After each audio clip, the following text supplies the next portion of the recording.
Hi, so we're about to enter the Noledgeloss platform. So as you can see, today we're playing Mike. Mike is a customer success manager using Noledgeloss. But just to mention, it can also be customized and accessible for team leaders, decision makers, and customer success managers, which is the perspective we're going to focus on. Mike is managing different customers, but before we explain about them, I want you to take a look at the bottom right, where you can see the total knowledge documentation average, which is 83%.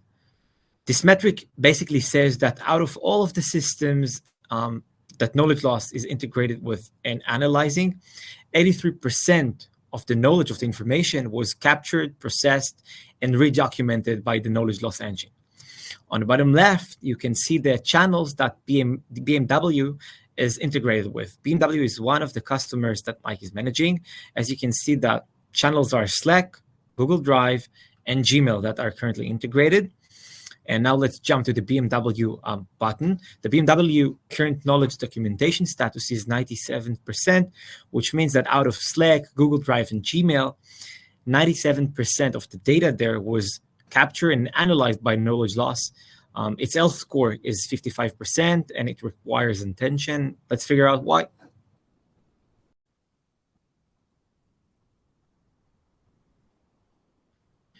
So we're now at the BMW knowledge unit. The knowledge unit is where all the magic happens. The knowledge unit consists of three important layers that provide the CSM or the other stakeholder all the information needed about the customer. Let's start with the timeline. The timeline serves as a single source of truth, a button that contains and connects all the dots together. As you can see, all applications and all systems are integrated in one place. These are the systems and channels that contain information about BMW in this case. As you can see, we have Gmail, we have Zendesk, HubSpot, and so on and so forth. For some applications, there's an exclamation mark that represents an action that is needed to be taken by the customer success manager in this case. For an example, on Monday, there was an email correspondent. We don't know what it was, but if we click it, we can see the elaboration of what was said in there. I just want you to see that after this correspondent, a CRM ticket and a Zendesk, a support ticket, were created automatically by the Noledgeloss engine, basically helping the CSM being proactive and make sure he's not missing anything important. On Tuesday, there is a Zoom meeting. After that Zoom meeting, the CSM will have all information he needed. We'll click on it and you'll see it. So as you can see, after that Zoom meeting, all the transcript is written on the left side of the screen. And on the right side of the screen, on the bottom right, there's a post-call agenda. The post-call agenda basically summarizes all the information that was brought in this meeting and tells the CSM what actions are needed to be taken in the post-call to-do list. The CSM can either confirm or reject the Noledgeloss offers. If he decides to confirm, an automatic action will be taken on behalf of him by the Noledgeloss engine. Now we'll go back to the knowledge unit.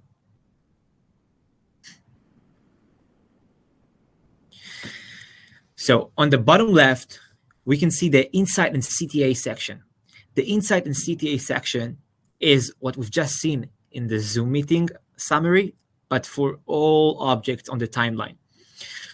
Every time an interaction occurs on whatever communication channel, the Noledgeloss engine will process and decide if a call to action is needed to be taken and how important it is. By prioritizing and deciding, it will project and show the CSM the most important tasks that need to be taken. Insights will be also provided. On the bottom right, you can see the booklet. Now, the booklet is something that changed the game for customer success managers because they need to be proactive and they need to be on top of things. The booklet basically shows them a short insight, a short recap of whatever they need to know. If they need a recap of an email correspondent, they will just click on the email correspondent icon on the timeline and get a booklet that tells them exactly what was important on that email meeting. If, for example, they need a summary from a CRM ticket, they will just click the CRM icon, and the booklet will explain exactly what are the important things on the CRM for this customer. Now, if they don't want to read all of that, they can click the play button. That would basically turn all text into speech and tell them exactly what they need to know in a glimpse. All knowledge unit and all information can be customized per team, can be filtered by year, by date, by files, and basically can show the relevant information for every persona in the organization. The right side of the timeline will show recommendations for future action items that are needed to be taken. These are basically offers or recommendations that the knowledge loss engine will provide based on past activity. If, for example, we know that the customer needs to receive an email on Thursday, the knowledge loss email would put an icon of an email on Thursday, and by clicking on it, he will get a template that consists of all the information that needs to be sent to him. And this is it for today. Thank you very much for taking a look at knowledge loss.